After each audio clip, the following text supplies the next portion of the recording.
Bonjour Fred. Bonjour Inquiet. Dis donc mon vieux, j'ai une boîte cuite, alors je vais te laisser ma machine. Hein. Ben si elle est cuite, c'est que tu l'as pas graissée. Comment je l'ai pas graissé? Bah dis donc, je paye assez l'huile tous les mois, seulement qu'est-ce que tu veux, la liaison elle est gourmande.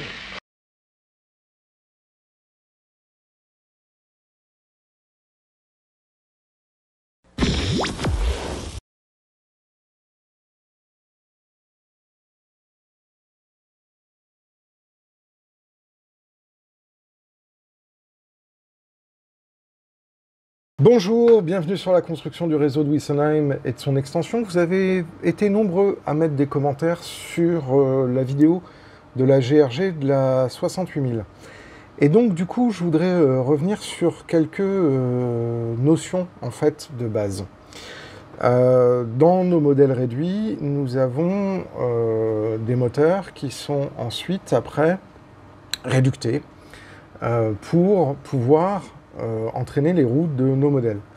Ces réducteurs peuvent être soit amplifiants, c'est-à-dire que ça augmente le nombre de tours minutes, soit réductants, et donc dans ce cas-là, on baisse la rotation du moteur pour que ça tourne moins vite. Par ailleurs, il y a aussi un effet sur le réducteur, c'est que ça va permettre de pouvoir augmenter le couple. En effet, le fait de pouvoir laisser le moteur tourner à un régime, mais ensuite après le démultiplier ou le soustraire, ça va permettre d'avoir une meilleure accroche sur les rails. Alors là, ici, on a un ensemble de réductions pour une petite locomotive qui s'appelle une Glass Caston, que je suis en train de nettoyer. Je ne ferai pas de vidéo sur la remise en état de cette Glass Caston, enfin je ne suis pas sûr en tout cas, parce que c'est un peu compliqué. Et donc là, vous voyez, il y a une cascade d'engrenages, et puis même, il y avait prévu par Rocco de mettre plus d'engrenages pour venir engrainer l'essieu arrière, et finalement ils n'ont pas mis le montage supplémentaire. Alors celui-là il est un peu chiant à remettre en place, parce que pour pouvoir démonter complètement le réducteur, il faut dessertir les roues, ce que bien évidemment je n'ai pas envie de faire, parce que celle-là on arrive dans un sport un petit peu plus complexe. Mais du coup je voulais revenir un petit peu sur une notion qui est la question de la lubrification. Alors, certains d'entre vous m'ont fait remarquer que la graisse Rocco vieillissait très mal. Non, la graisse Rocco ne vieillit pas mal. La graisse Rocco, elle est étudiée pour pouvoir avoir un usage, et cet usage, dans le temps, perd de ses propriétés physiques. Et donc, effectivement, comme ça nécessite une maintenance, si on ne la renouvelle pas, ses propriétés sont de plus en plus détériorées, et elle finit par sécher et avoir la tronche qu'elle a, notamment lorsqu'on vous avez vu l'ouverture des réducteurs de la 68000. Donc, quand on regarde un petit peu en détail ce que préconise Rocco en ce qui concerne la lubrification de ces modèles, il est bien indiqué dans les notices qu'il faut venir toutes les 30 heures, venir rajouter de la lubrification de deux types. Une très fluide, la 10906, et une autre, qui est la graisse silicone, qui vient se mettre dans les chambres prévues en haut du réducteur et en bas du réducteur.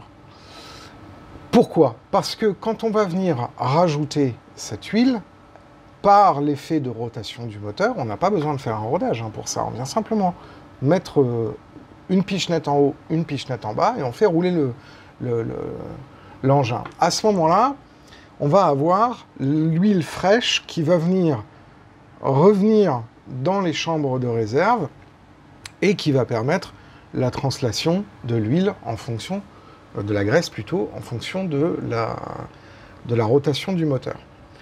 Et effectivement, à peu près toutes les 1000 heures, ou tous les 2 ans, c'est à peu près ça, il faut intégralement démonter le réducteur, enlever l'ancienne huile, l'ancienne graisse, tout nettoyer, relubrifier et regraisser le réducteur en commençant par les chambres de réserve.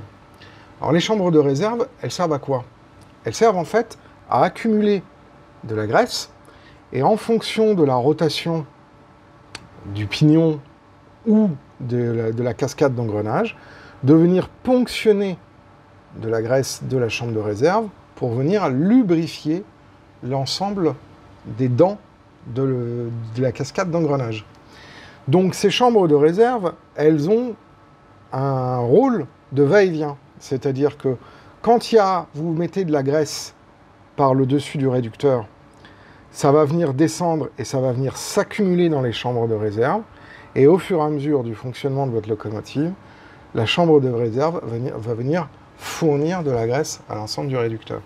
Et pour ça, il faut une graisse qui soit spécialement étudiée en termes de viscosité, et c'est le cas de la graisse Rocco pour les réducteurs Rocco. C'est-à-dire que c'est une graisse silicone émulsionnée avec une certaine viscosité qui correspond à la façon dont Rocco a conçu à la fois les engrenages et les chambres de réserve qui sont en face.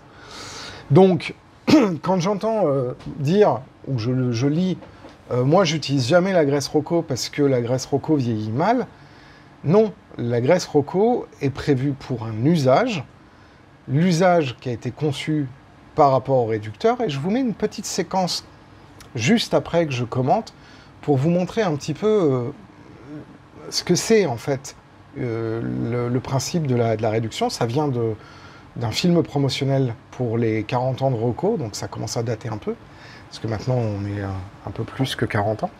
Mais il y a cette petite séquence qui est très très intéressante parce qu'elle vous montre en fait le fonctionnement en fait de ce réducteur. Alors il y a une autre séquence que j'ai pas retrouvée où il y avait le technicien, mais c'est perdu dans les tréfonds du web. Le technicien mettait une poire avec sa graisse silicone et on voyait la graisse silicone tourner et aller dans les chambres de réserve. J'ai pas retrouvé cette séquence-là en particulier, mais j'ai retrouvé une autre qui était assez similaire. Donc du coup, je vais vous la mettre juste après en illustration. Donc, une lubrification avec une graisse correspond à ce qui est prévu. Vous avez donc des recommandations fabricants qui correspondent à l'étude qui est faite. Maintenant, est-ce que ça veut dire qu'on ne peut pas mettre d'autres graisses silicone? Il faut faire très attention. Par exemple, au départ, je voulais mettre là, je m'étais dit, j'ai plus assez de graisse silicone de Rocco, je vais mettre la Trix, et je me suis rendu compte que sa viscosité n'était pas assez importante.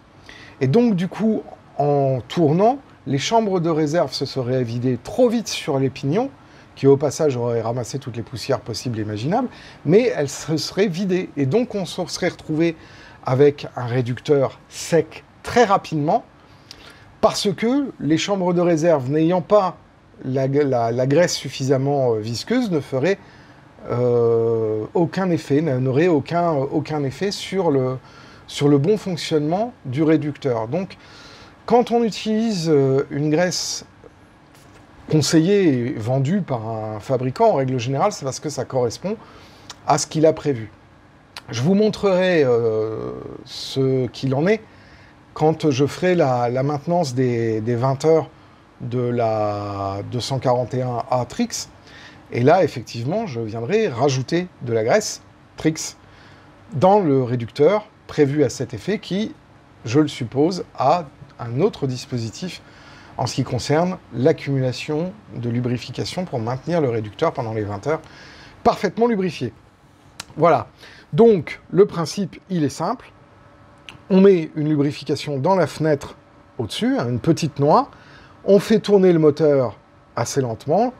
La vis sans fin vient prendre la lubrification, la faire descendre dans les pignons et le surplus est dégagé de chaque côté des pignons et des engrenages et vient remplir les chambres de réserve et redonner en fait un petit peu de matière à la chambre de réserve. Et effectivement, au bout de 2 ans, on change complètement la graisse, on nettoie l'intégralité du réducteur.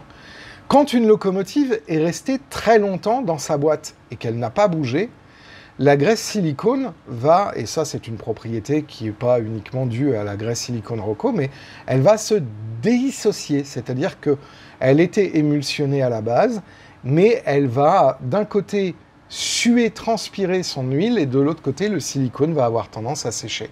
C'est pour ça que quand on a une locomotive qui est immobilisée depuis très longtemps, parce qu'on l'a laissée en vitrine ou qu'elle est restée dans sa boîte et qu'on ne l'a pas fait tourner, eh ben, avant de la remettre en service, ad minima, il faut venir vérifier l'état de la graisse, vérifier qu'on n'a pas un suintement de cette graisse silicone, parce que si c'est le cas, eh ben, il faut faire une GRG complète, même si la locomotive n'a pas roulé beaucoup et qu'elle n'a pas atteint ses 1000 heures de fonctionnement. Par contre, elle a dépassé ses 2 ans de stockage. Voilà, c'était un petit peu la précision que je voulais faire par rapport à la lubrification et donner un petit peu des réponses à ces questions assez spécifiques qui m'ont été posées dans la question, dans la section commentaires. Voilà, donc là on voit le mec qui est en train de regarder justement le fonctionnement de la lubrification, ainsi que le fonctionnement de la rotation moteur avec un stromboscope pour bien vérifier le fonctionnement justement de la chambre de réserve et notamment les effets de rebond des charbons sur l'axe moteur. Et donc là, il était en train d'expliquer en allemand, je vous les ai pas mis, comment justement se passait la transition de la graisse depuis le haut du réducteur vers les chambres de réserve. Et là, vous voyez un éclaté qui vous donne cette information. C'est tout pour aujourd'hui, j'espère que vous avez apprécié cette vidéo. Vous êtes de plus en plus nombreux à vous abonner à la chaîne Bienvenue à Wessenheim, ça me fait extrêmement plaisir. Donc bienvenue à toutes les nouvelles personnes qui viennent de s'abonner. N'hésitez pas à cliquer sur la cloche pour être notifié lors des prochaines sorties. Moi, je vous dis à très bientôt pour la suite de la construction du réseau de Wessenheim et de son extension. D'ici là, je vous souhaite à toutes et à tous une excellente journée. Portez-vous bien, prenez soin de vous. Et si vous en avez l'occasion, faites du train. Ciao.